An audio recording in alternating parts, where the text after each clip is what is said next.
Hej och hjärtligt välkomna till Investerarbrevets Investerarafton special. Idag har vi nöjet att presentera två investeringsmöjligheter med väldigt stor potential vill jag säga. Båda bolagen som hittas på den kanadensiska börsen är engelskspråkiga varför presentationen nu kommer att fortsätta på engelska. So hello and welcome, and if you tune in to Investerarafton from Canada, good morning. As per usual, if you watch this live, you can interact with the management, and this by asking your questions in the live chat. You'll be advised to put forward your questions during the respective presentations, and we will handle your questions at the end of each session. You can use English or Swedish at your own leisure. This broadcast is a cooperation between Investerarabrevet.se, Direkt Studios, Scandinavian Alliance and the participating companies. Scandinavian Alliance, as you know, is a full-service company expert and as such can connect you with any investors in the Northern European markets. And for more information, please go to scandinavianalliance.com.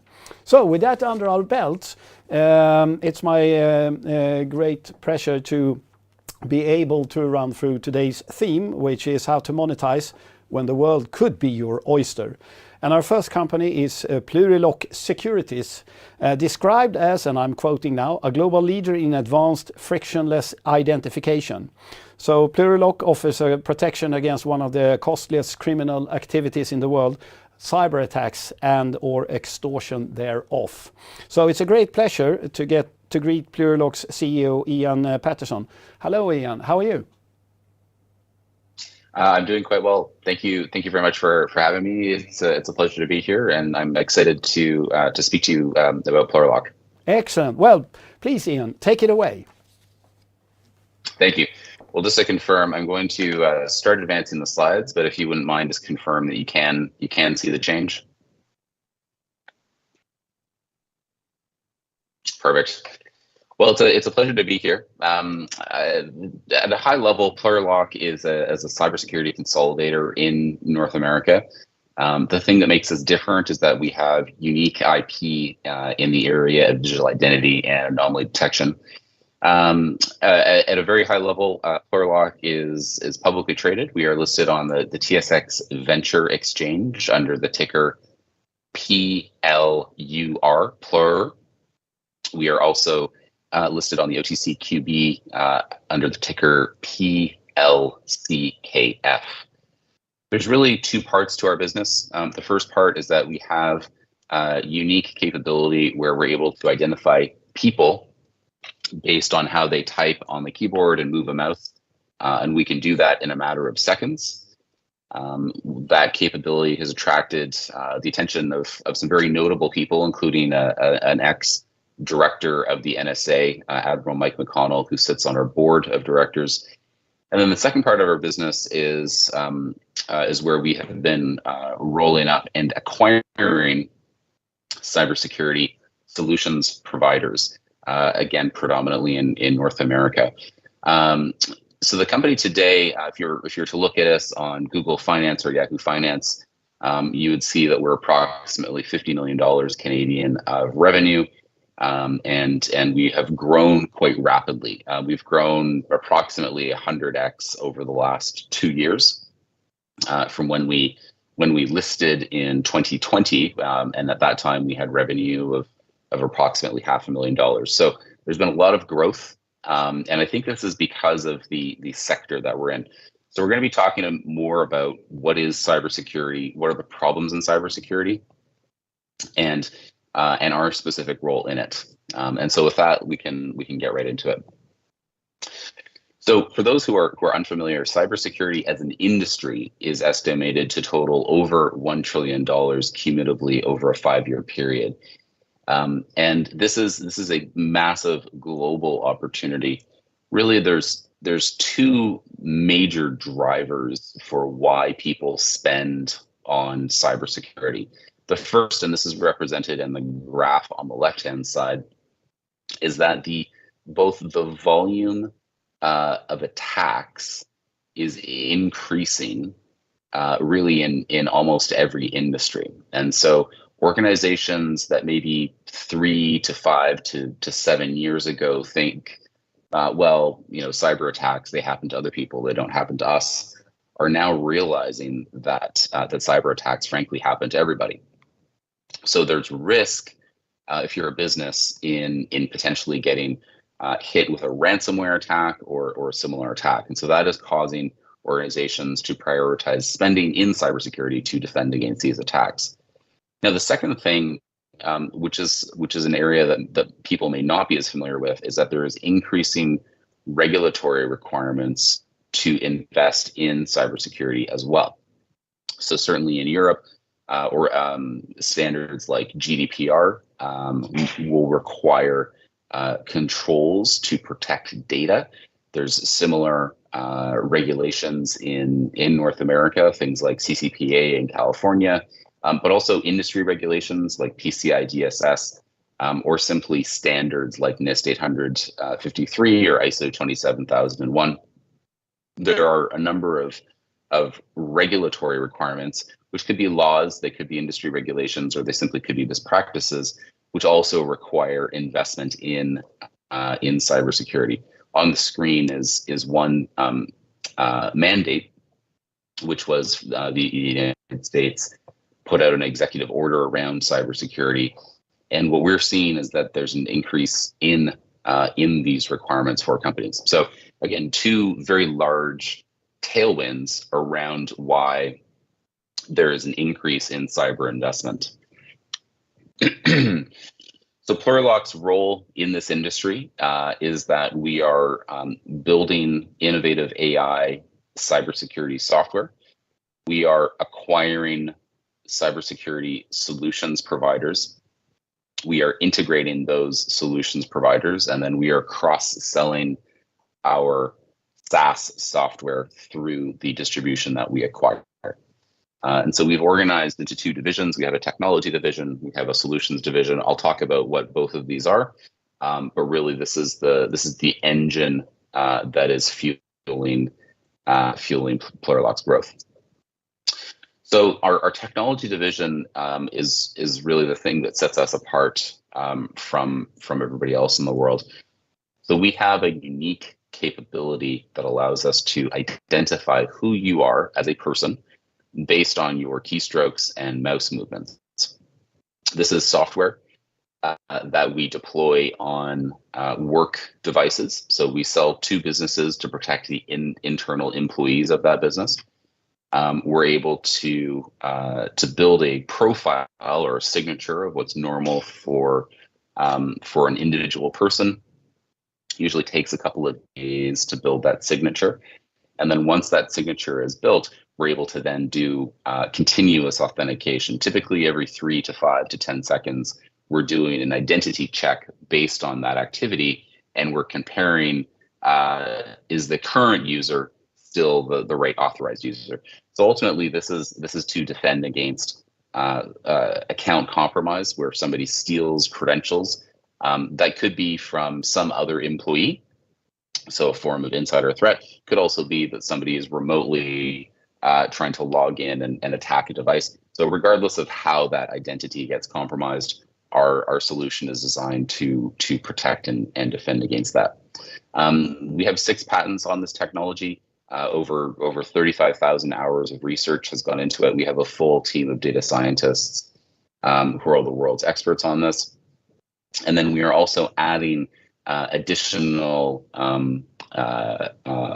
integration points where we're providing additional protection in the cloud space with single sign-on and data loss prevention. And so this capability is what forms our technology division today.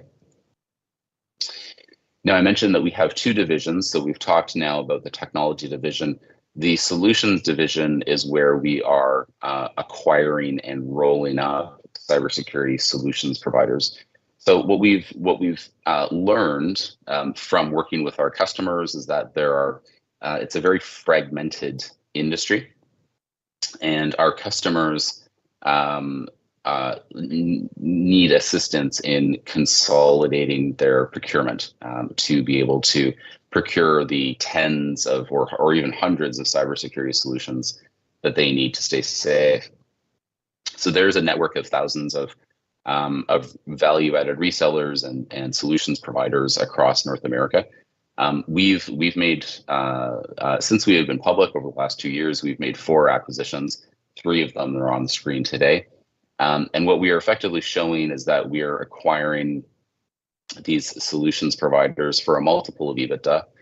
We're typically paying part in cash, part in stock. That stock has been historically priced at a premium to market, as well as locked up for typically a 2 or 3 year period of time, and also part earnout. And so this is to align incentives and really make sure that the business performs post acquisition.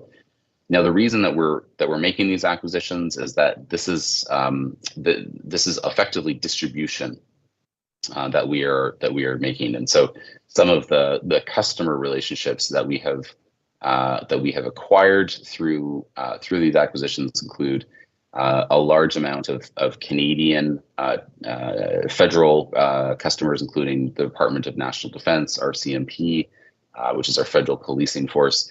In the United States, a lot of federal customers, including Air Force, Homeland Security, FBI, as well as a lot of California state agencies. And then on the East Coast, through our Atreon acquisition, really focused on enterprise commercial. So we see that there is a lot of opportunity still yet to be exploited, both within our current acquisitions that we have made, and then also with the acquisitions that we have in our M&A pipeline.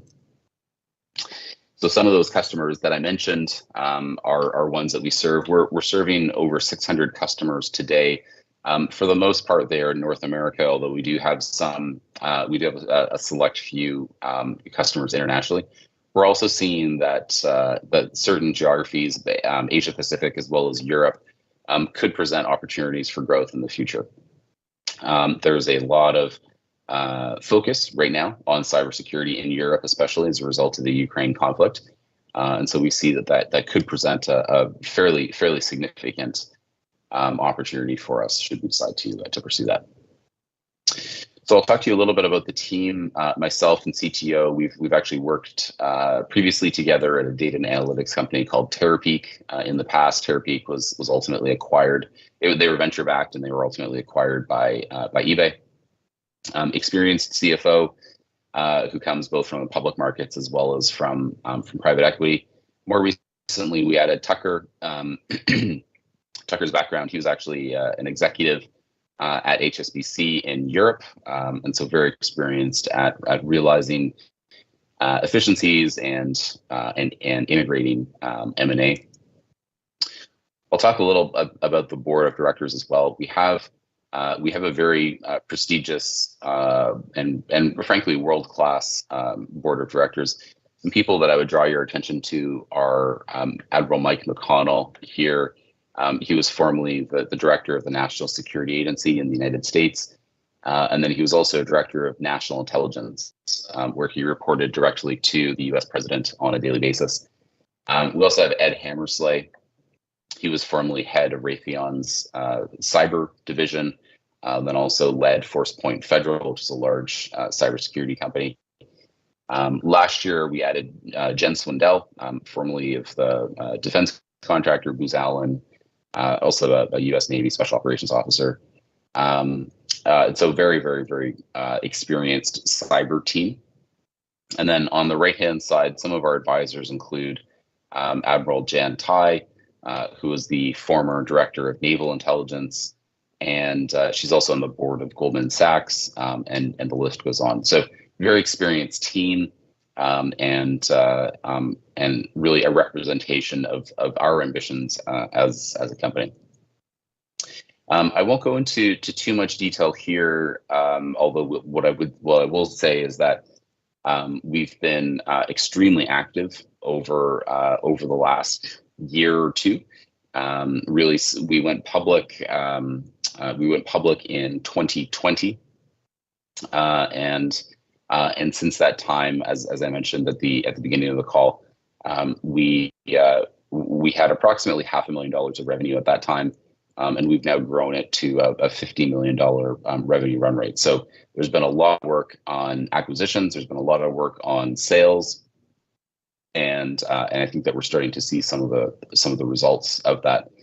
What I will say in terms of the cap table, we have approximately 85 million shares outstanding. The warrants and the options that we have on the cap table are for the most part out of the money. The warrants, there's a tranche at about 25 cents, and the options, I think the average is around 32 cents or so.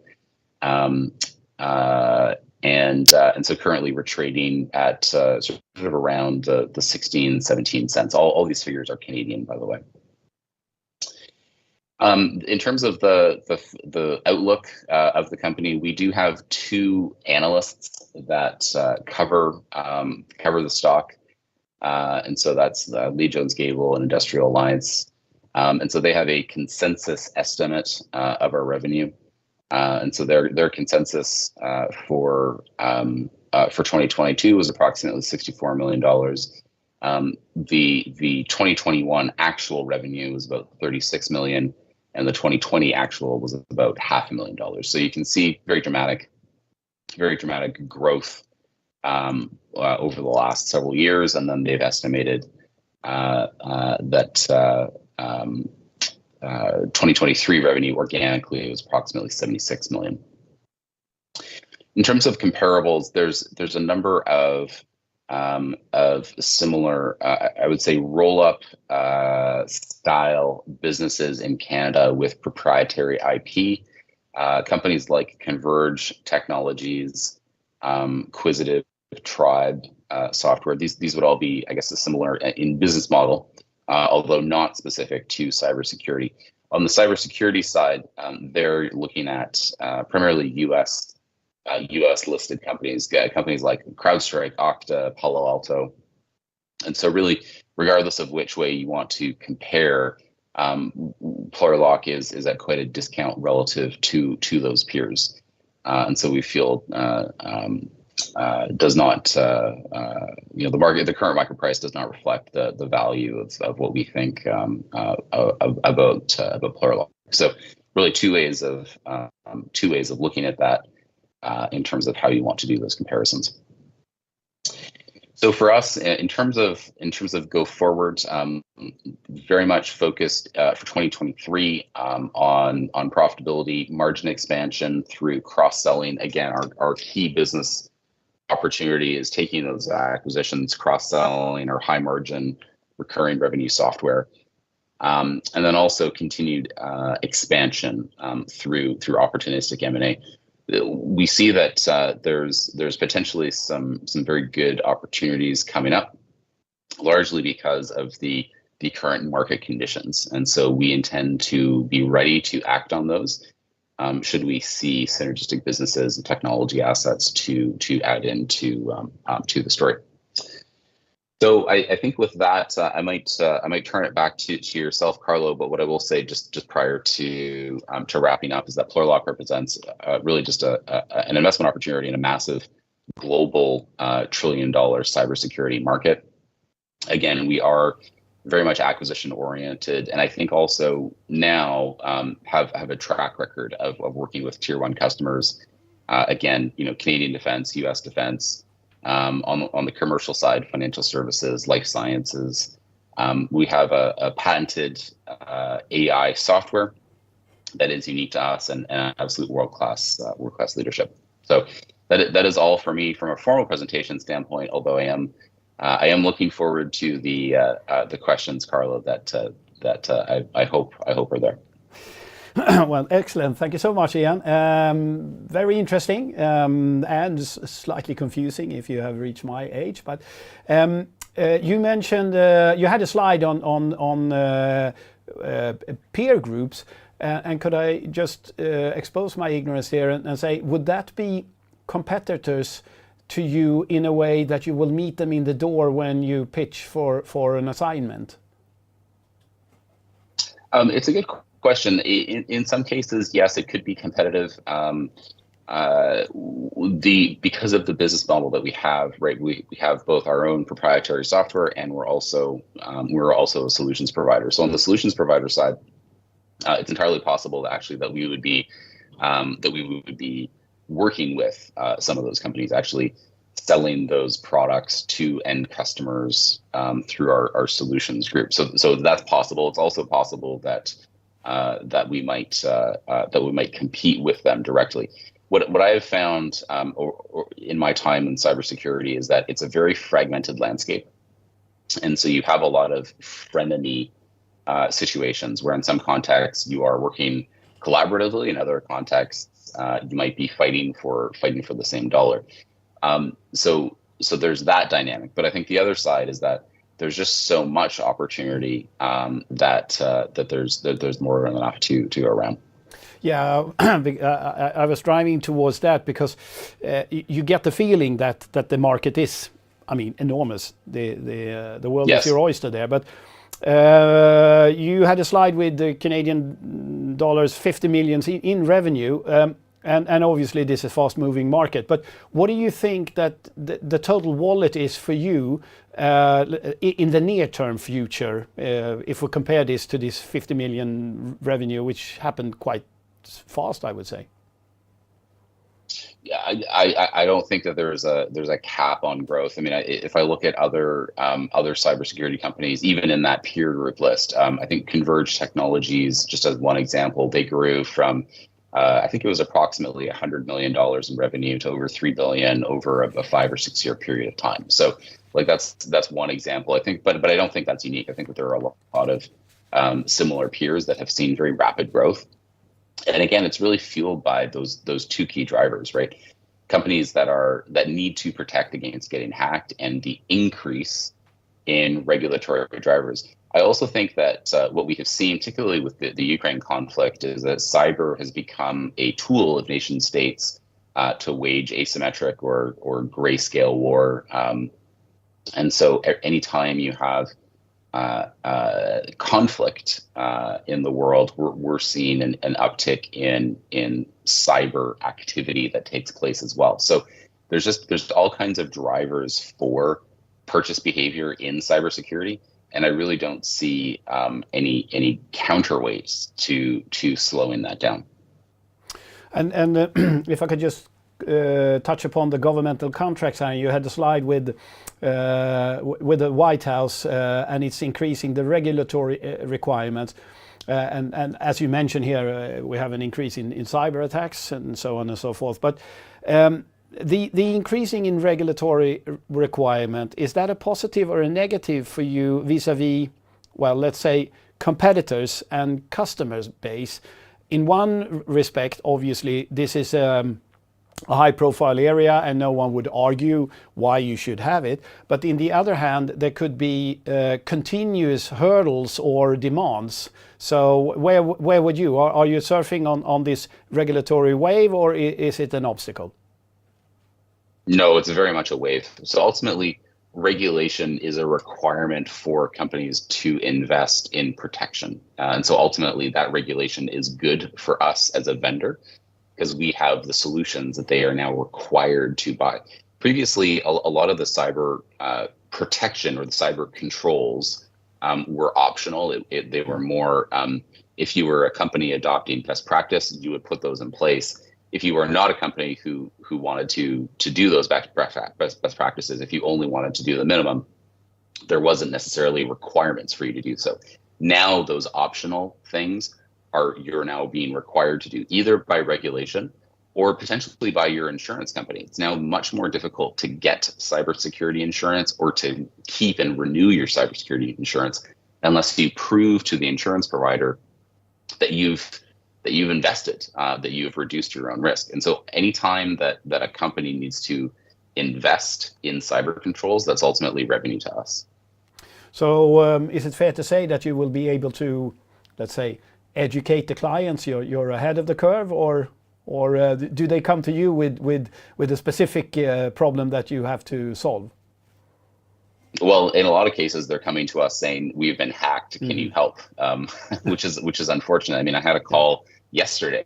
I'm at So today I'm at the RSA conference. This is the largest security conference in the world, and I had to duck out because we had a general counsel of a large company who was calling me saying that they had a security incident and they were looking for advice. So the one of the big reasons why people will buy now is that they're remediating from a security incident that they have had, and that could be in the millions of dollars. I mean, this one call as an example, they lost over $1 million as a result of an incident, and unfortunately, that's in a lot of cases that is when companies start to really take cybersecurity seriously. So, I think that ultimately we aim to be of service to our customers.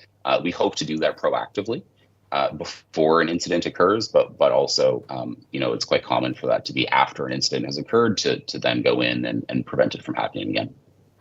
And you mentioned high margin subscription, and I have to expose my ignorance yet again. Could you elaborate on that? Is there an average subscription fee, and is there an average longevity of the said subscription? And the background for this question really is that when you would announce something in a press release, then the market will immediately understand that the standard contract is 3 years, 5 years, what have you. So it's a good question. So backing up just for a little bit, if we look at the industry historically has been in IT, even prior to cybersecurity as its own industry, had been purchasing perpetual license software and physical on-premise hardware, right? So you would have servers that you would install software on, and then you'd go off and be fine. Now, what we're seeing a lot more of is a shift to cloud. So rather than physically buying those servers, you just rent something in the cloud. And rather than buying perpetual software that you install once and then use forever, you simply purchase a subscription to an equivalent software. So when we talk about our technology division, we're talking about our subscription software. That is priced at a couple of dollars per user per month. So the pricing varies depending on volume and location and what features you're buying. But as a rough example, let's use a fictional company of 1,000 employees, and they might purchase $3 per user per month, and so if they have 1,000 employees, they would buy it for 1,000 users. So $3,000 per month times 12 months. So that would sort of typically how it would work, and then that's that would be an example.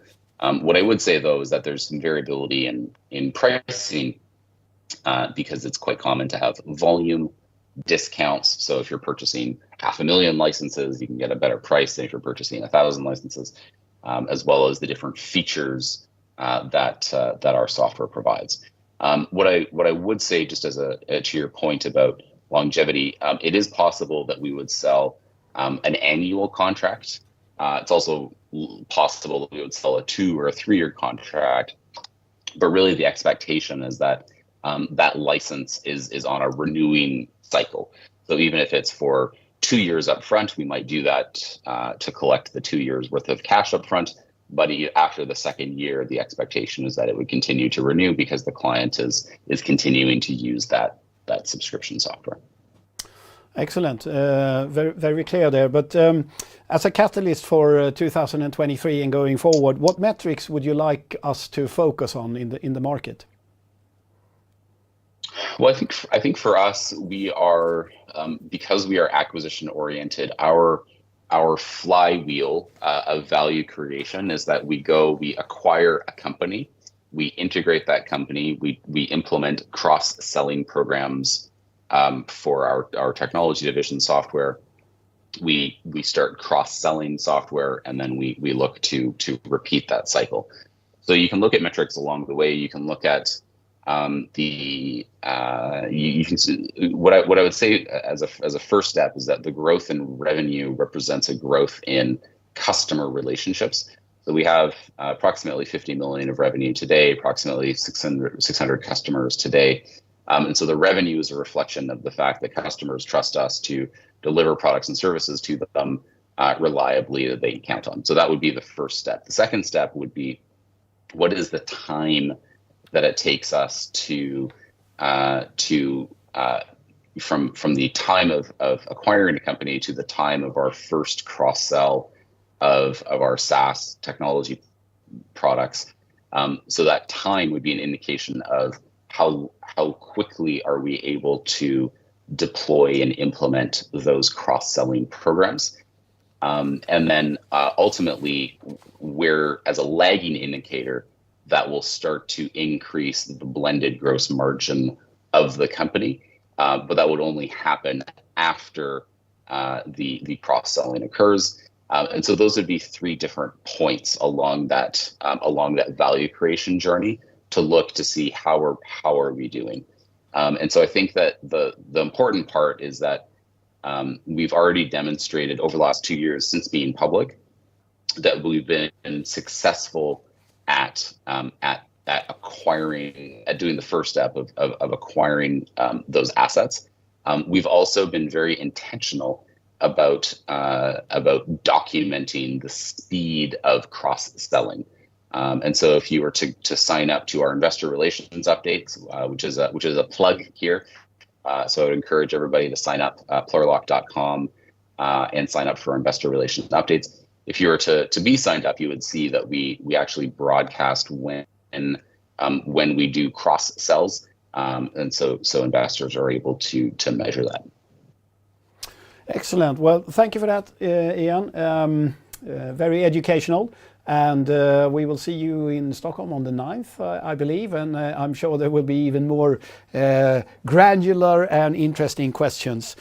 So best of luck, and we'll see you later. Thank you. Thank you. Appreciate the opportunity. Tack ska ni ha.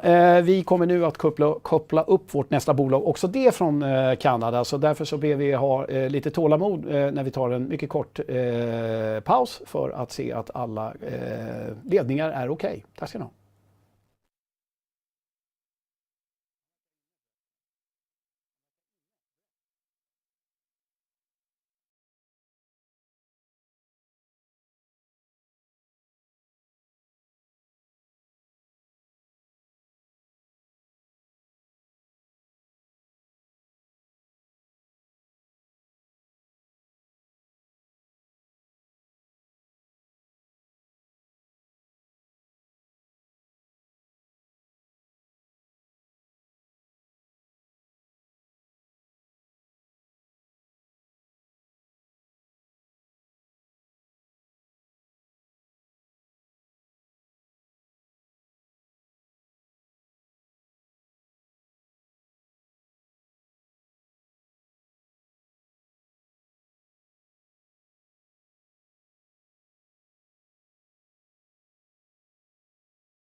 Hej och välkomna tillbaka. Vårt nästa bolag är också då som sagt var från Kanada och det är Goldshore Resources. Så jag kommer nu att hoppa över till engelska här. In a world with a higher geopolitical tension existing and pending trade restrictions, the jurisdiction of a mining asset has increased in importance and also as a risk factor when you evaluate the share. With assets in Canada, I believe that that particular risk is minuscule for Goldshore Resources.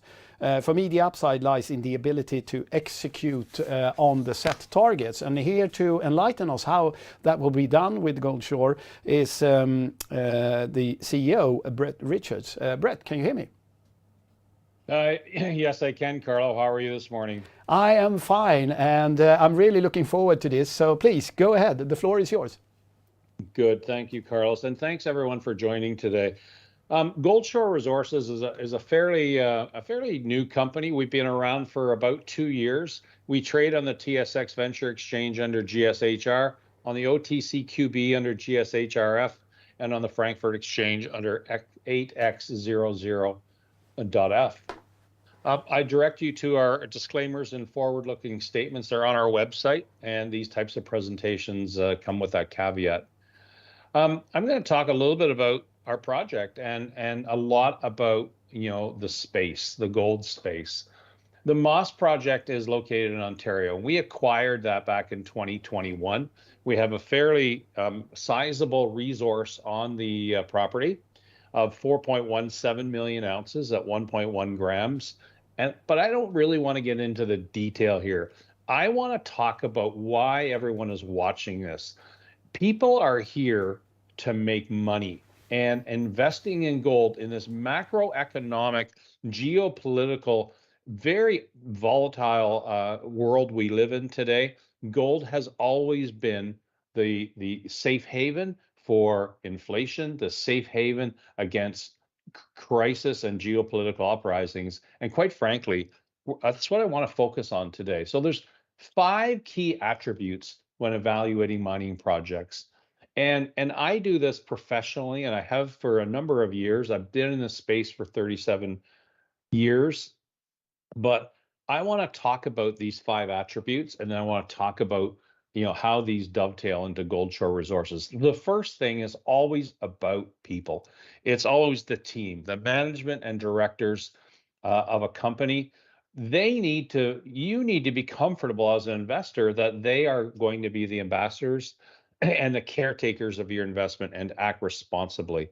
I have over 37 years in this space. I cut my teeth with a large company called Kinross, large gold mining company. And I went on to run a number of listed companies, both in London and Toronto. And my track record is one thing: I make people money.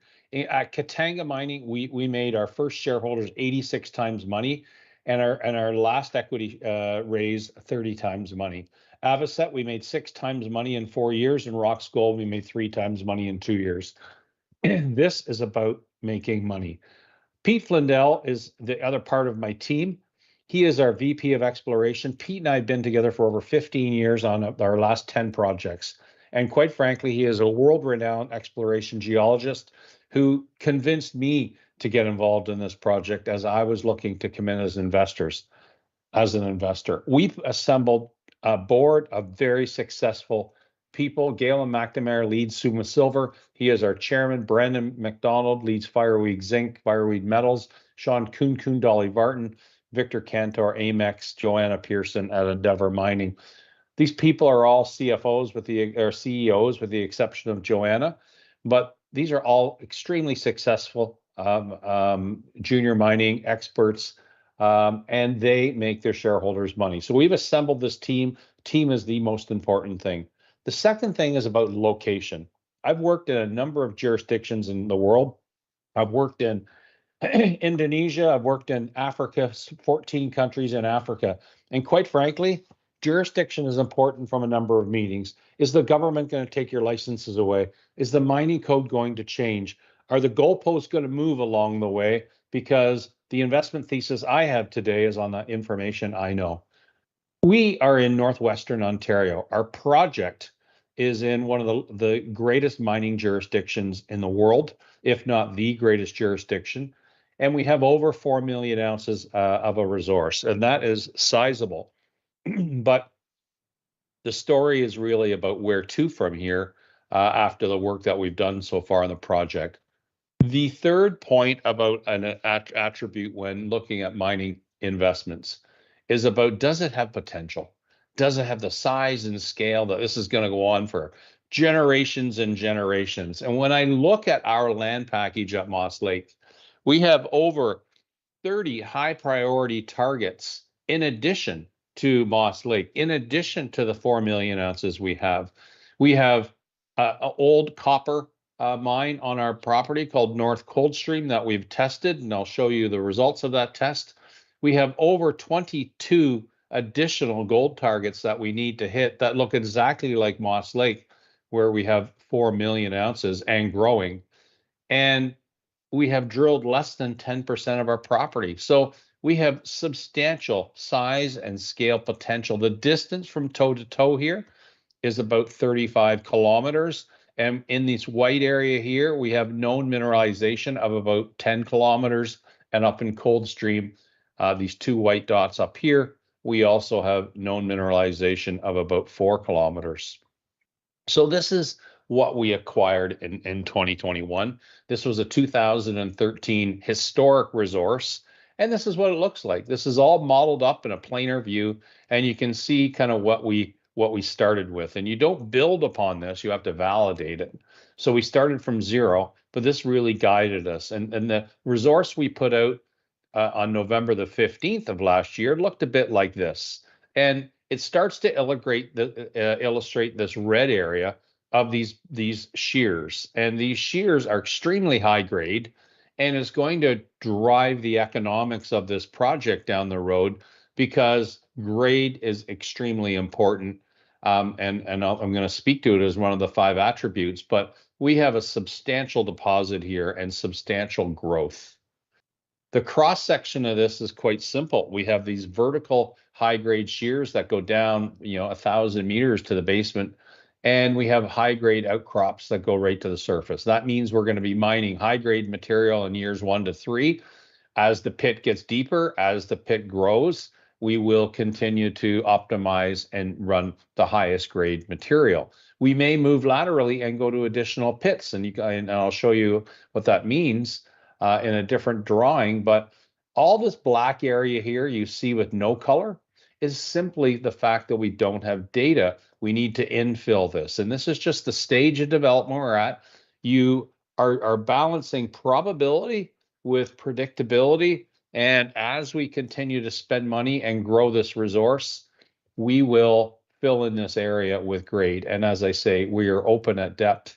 So there's substantial potential to this deposit. And this is what it looks like. It's been constrained with a $1,500 gold price, which is quite, I'll say, generous, quite conservative in today's gold price environment. You can see these high grade shears that are going to drive the project. But the reality is this 4 million ounces sits on a land package that is all mineralized. You'll see a number of red dots that lead all the way up to the northeast here, a number of red dots in parallel to Moss, and a number of red dots that are southwest of it and southeast of it. So this is actually quite a large mineralized zone. But we decided, rather than drill this up to 10 or 15 or 20 million ounces, we need to put a project around this. And so we have, and this is what it looks like. We have drilled 80,000 meters in this region. And what we will have at the end of the day, both at Moss Lake, which is right here, and East Coldstream up in the east, we will have a resource that we are going to be putting out in 2 weeks that will build upon the 4.17 million ounces that we announced on November 15th.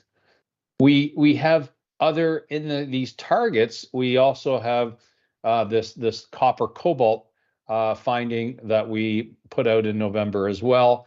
We have 0.88% copper equivalent over 62 meters at surface. This is a substantial find. This could be a standalone company, and we have 3 of these types of deposits on our property. You can see this one here, Vanguard and Iris, and also North Coldstream. So we have tremendous potential in addition to just gold.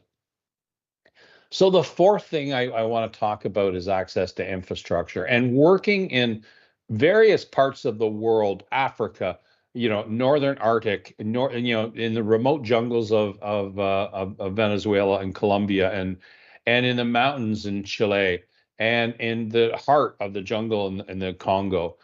You need infrastructure, and quite frankly, it comes down to power, road, rail, people, contractors, access to government, those types of infrastructure. Well, we are on the Trans-Canada Highway. This is a 4-lane highway that comes from a major city called Thunder Bay, about 1 hour east of here.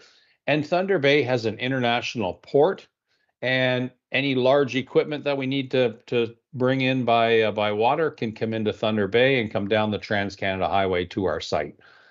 We have rail on our site, international rail. We have, the most important thing is we have inexpensive power, 10-cent kilowatt hour power on our site as it goes by the Trans-Canada Highway. And all of these factors are extremely important, because when you're talking about CapEx to build a project and OpEx to run a project, the access to infrastructure is extremely important. I know projects now working in Africa where they have to truck in or fly in diesel by the drum in order to keep their plant operational, because they generate power through diesel generation. Their costs of power are 60 and 70 and 80 cents per kilowatt hour right now. So we have a tremendous advantage from a capital standpoint, and tremendous advantage because we have access to infrastructure. We tick this box probably as strongly as any mining project in the world.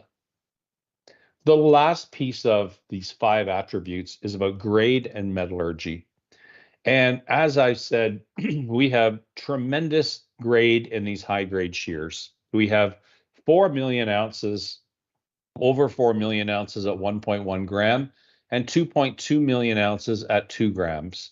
We will focus on mining and optimizing our project in and around this high-grade material. And quite frankly, this is probably going to make the Moss project one of the highest grade open pit development projects in Canada. And grade is important because it drives the economic outputs when we get into our next stage. And our next stage will be doing a preliminary economic analysis, or a PEA, on this project. So those 5 attributes, how are those things now going to make you money?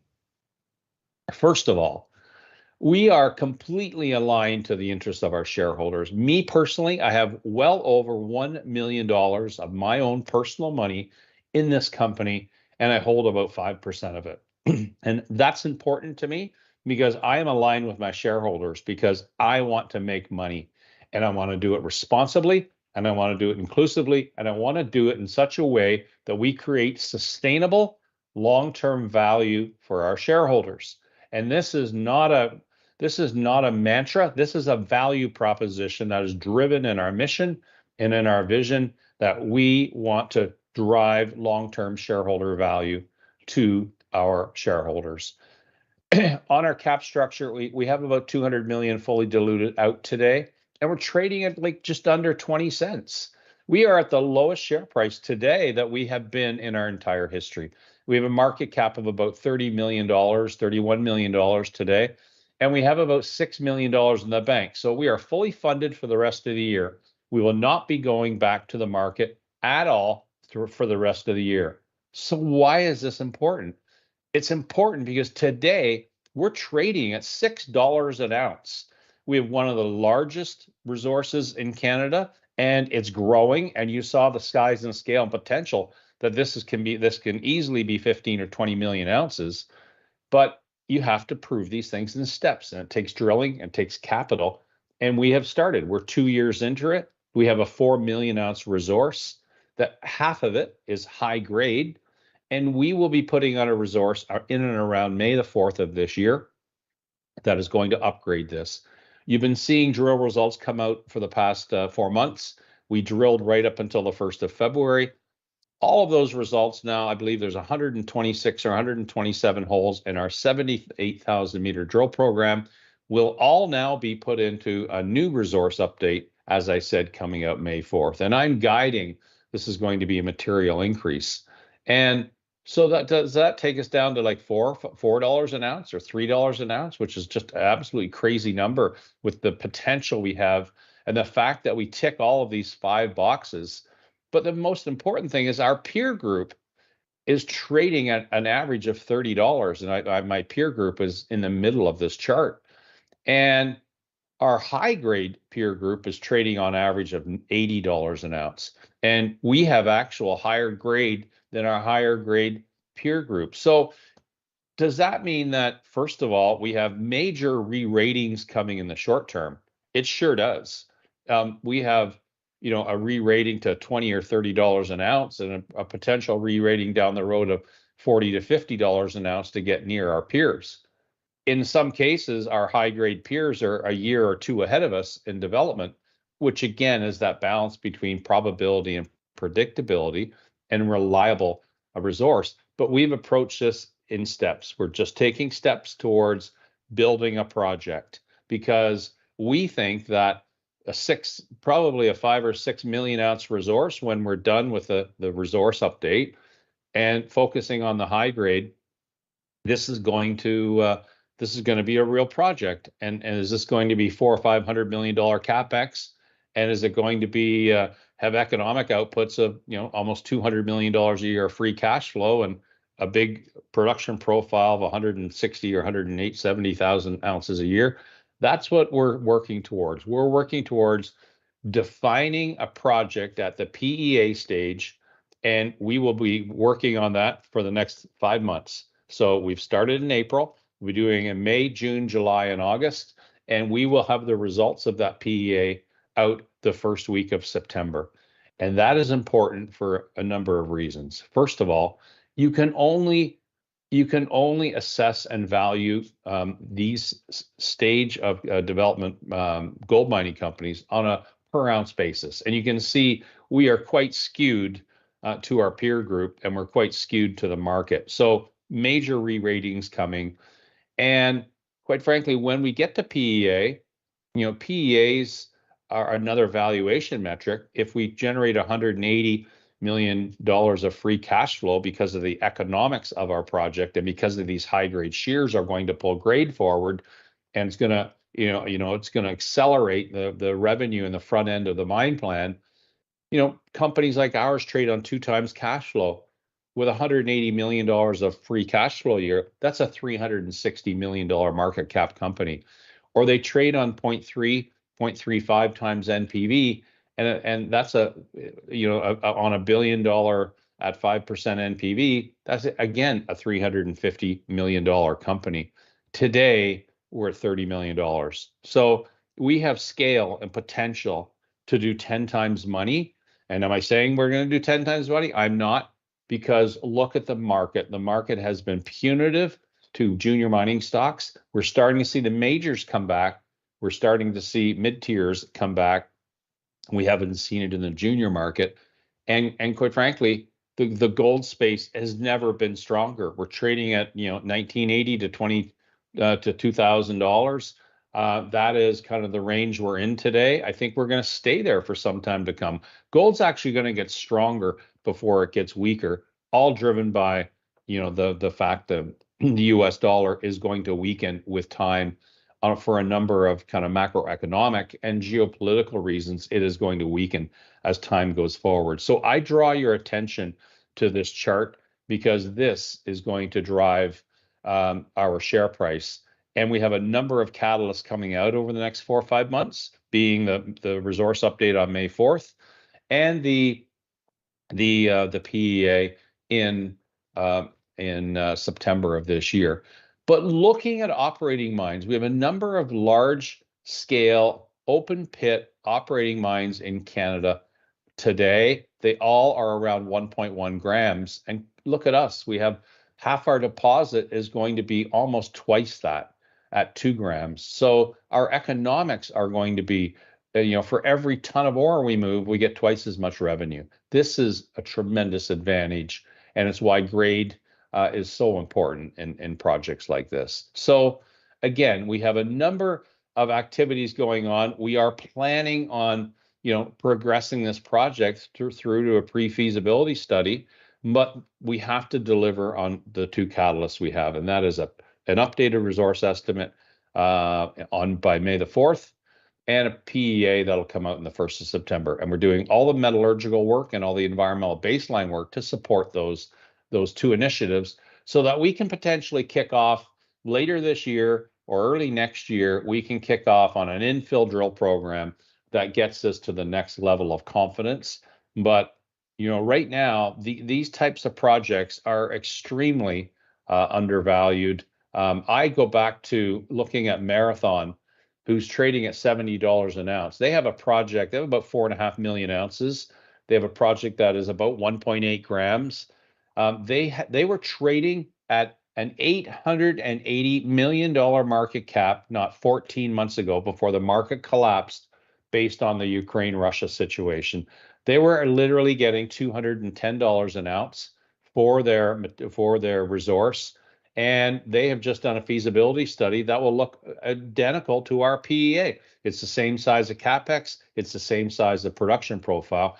The leading difference is our economics are going to be better because we have more and higher grade. So if you look at peer comparisons as a trading comparison, this is something I think, Goldshore is leading the way in all 5 of these key attributes. We have a demonstrated team. We're in the best location in the world. We have size and scale potential I've just started to describe. We have more infrastructure and everything we need to build a large mining camp here. And we have grade. We will have one of the highest grade open pit development projects in Canada. So we tick every box when it comes to the Goldshore opportunity. And quite frankly, I don't see any other project in Canada or the US that ticks all of these boxes as well as we do, with the size and scale and potential to be a multi-generational mine that goes on forever. And those types of projects are highly desired by the major mining companies. They want to invest in something that is open-ended. They want to invest in something that will be around for 30 and 40 and 50 years. And Goldshore and the Moss Gold Project, I believe, is one of those projects. So thanks everyone for your time today. Happy to take some questions, Carlo. Thank you for that. Very enlightening and also very exciting here. So time would be on your side, I take it. Could I just expose my ignorance? But I'd like to highlight that because when it comes to the jurisdiction, how long will it take to get a mine from prospect into production? Yeah, these types of processes tend to take from the time of discovery to the time of actual production. There is a kind of a 3-year period of what we're in right now, and that is pre-feasibility study, environmental impact assessments, environmental baseline work, and permitting, and feasibility study. So we're in the early stages of that 3-year process, to the point in time when late in that process, you start to look at project financing, and that is, how are we going to pay for this? And we need a $300 million, market cap in order to raise the equity required for a $400 or $500 million project. So I fully expect we're going to get there. The market will come with us and drive that. But that 3-year process then ends on a construction decision. And 18 months from that construction decision, and it's not start and stop, it's very fluid along the way, you would have a project that would be in first gold. So where are we? Are we 3.5 years away from today to maybe 4 years away from that type of first gold? I think that's realistic. And in a jurisdiction, I think you can make all of these things happen. I would say we're probably more on the front end of that than we are on the back end of it. If we were doing this project in a third world country, I would add a year to that process, maybe a year and a half, because everything just takes longer. Getting equipment, getting materials, getting financing in place with the risk required, it just takes longer. So I think all of those 5 attributes make this project, very attractive to expedite on the timeline to first production. So 2 reflections there would be, one, why a safe jurisdiction, safe quote unquote, but I mean a staple jurisdiction is an absolute must. And also when you start produce, obviously you will not have the market cap as you have now, because then you have your proven reserves. Absolutely. And this is, the steps I talk about in getting us towards, get us towards first gold. We still have to prove to the market that our 4 million, which is going to grow on May the 4th, but we still have to prove to the market that resource is economic. We think it is at this stage, but it takes infill drilling, it takes more engineering studies, and I've done this for so long in my career. I can see this project is going to go in. It's not a matter of if, it's a matter of when, and we need to, raise capital in a responsible way to infill this project and get it up to a feasibility study level. And that takes time and it takes steps, and we have to do that. But we need the market to understand that, because we're not getting credit for our value today.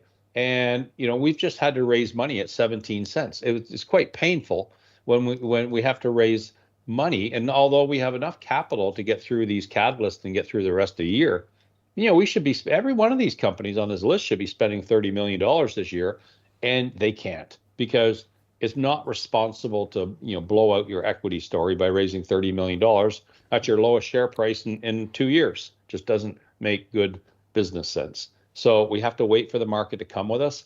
We have to wait for the geopolitical environment to possibly get better, and new inflows of capital into the capital markets, get off this risk off mentality and start to believe in the capital markets again. And I just want to be clear here. You had a slide where you say that only 10% of the area has tested as a high priority target potential. So that leads me to think that 90% of the area is not really tested yet, but could be high priority target potential. Is that correct? So, when we talk about probability and predictability in mining, again, we have run a VTEM survey over our entire property. The geophysical signature that we have at Moss Lake replicates itself over 20 times on our property. Have we drilled some of those? We have, or I should say we haven't, but historically in these areas, it's all been drilled all around Moss Lake. So can we envision that tying all of this together one day? We can, because we know this shaded area is all mineralized. We know this shaded area is all mineralized. It's from historic drilling. Those 3 little dots there in white represent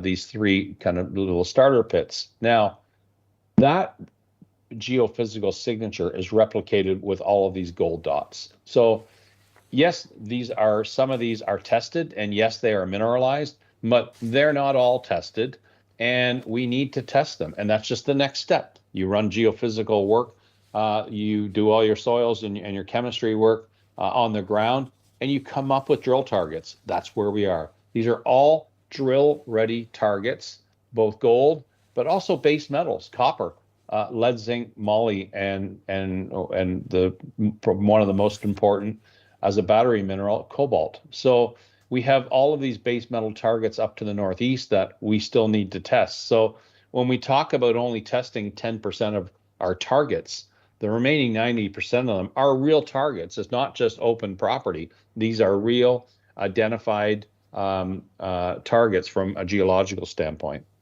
Which definitely is not in the share price, according to your slide there on the valuation, would be my quick reaction there.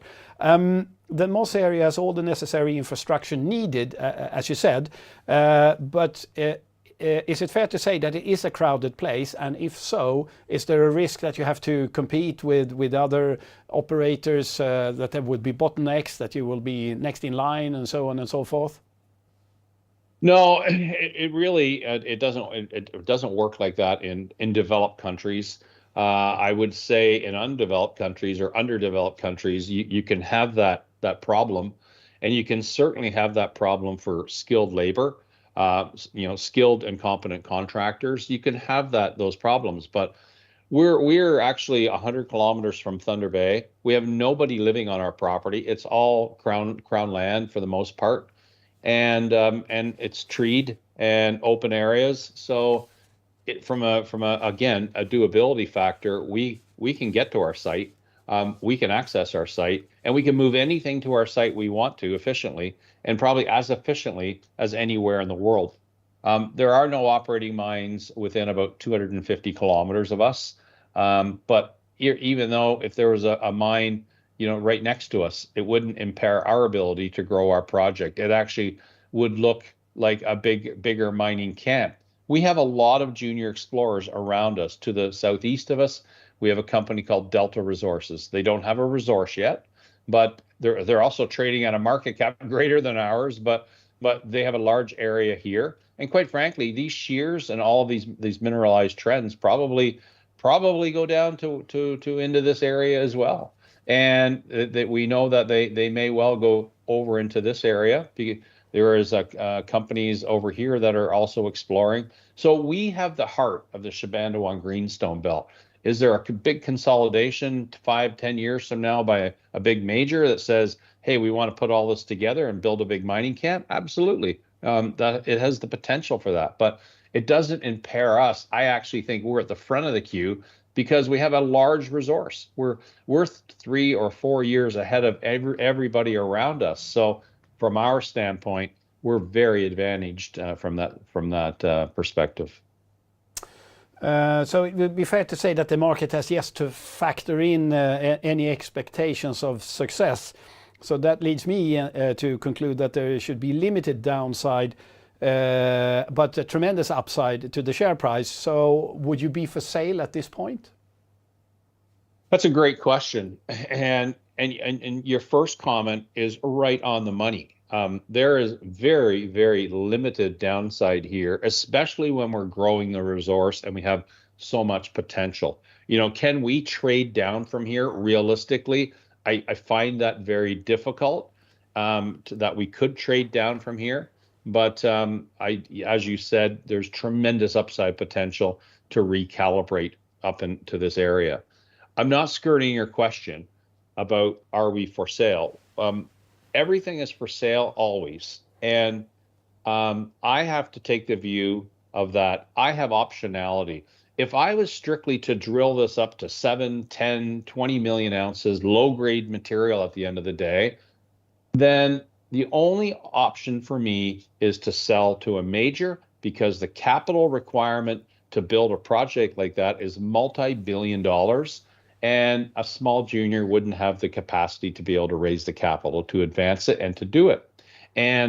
And that only allows one option. And I don't like one option. I like 2 options or more options. And it's why we've constrained the project to, let's call it, hopefully we get up to 6 million ounces on May the 4th. And let's say that, that's the project that we focus on, which it will be. And that's a $400 or $500 million CapEx project that we can build. Now I have one outlet. I can build this, and I'm planning on building this. I have built 3 mines in my career. I built 2 with Pete, and this will be about in the middle. We built bigger ones, we built smaller ones, and this is going to be about in the middle. But this is going to be in the easiest jurisdiction we've ever done it in. And I'm fully prepared to put a team together over the next 2 years and advance this project through its various stages of feasibility study, construction, production, and migrate towards that. I've run operating companies before. I've actually run operating companies with multiple mines, and we can do this. And the market knows we can do this because we've demonstrated that over time. However, is there going to be interest from the majors when you start looking at high grade, tremendous potential, tier 1 jurisdiction, possibly a tier 1 asset. We're making steps for this to become a tier 1 asset. Absolutely. We will be on the radar of every major mining company, and we are on the radar of every major mining company because we talk to them often. So yes, we're not for sale. I plan on building this, but as I say, everything is for sale always. At the right price, yes. And the next Exactly. data point, that would be the 4th of May, was that correct? That's correct. And after that, what do you want the market to look for? Will you come out with feasibility studies, or will there be something else? No, we'll come out with a feasibility study. It's called a PEA, a preliminary economic assessment. It is taking the resource we have, putting a project around it, and then understanding the economic outputs from that. So we're going to put in the resource. We're going to create a mine plan. We're going to create the cash flows from that mine plan. So we'll understand what the capital requirements are. And as I say, $400 or $500 million, that's what we're aiming for. We're going to understand the permitting requirements. We're going to understand the production profile. We're going to understand the life of mine production. We're going to understand the life of mine grade. And then the most important things are, what are the cash flows that come out of that business on an annual basis? Excuse me. And what is the net present value of that project? And those are going to be the two other metrics that are going to allow the market to value us in a different way other than on a per ounce basis. So that'll be coming out. The preliminary economic assessment will be coming out the first week of September. That's what we're guiding right now. But we have a lot of work to do. So there is going to be news flow along the way. We think we've got, a solution here between possibly heap leaching the low grade material and processing the high grade shears and the high grade material, which has a sulfide association. We think there is a complete closed loop system here where we can process and heap leach and then take the tailings from the processed material and stack them into the heap leach. So again, all these things and permutations we're working on in a PEA to come up with what the project looks like, and that will guide us towards the next steps. And the next steps will be raising capital to infill towards towards a feasibility study, a bankable feasibility study. Excellent. Thank you very much for that. So, Brett, fortune favors the brave here, I would say, and it should be very interesting to follow this space and see the execution. As I understand it now, it's a very limited downside. And we will see you in Stockholm, I believe, in the mid of May. So, with that, I'll thank you, Brett, and I will thank everyone watching. And vår nästa sändning, nu går jag över på svenska här lite snyggt, vår nästa sändning kommer vara 3 maj. Så med det så säger vi tack ska ni ha och på återseende. Hej då!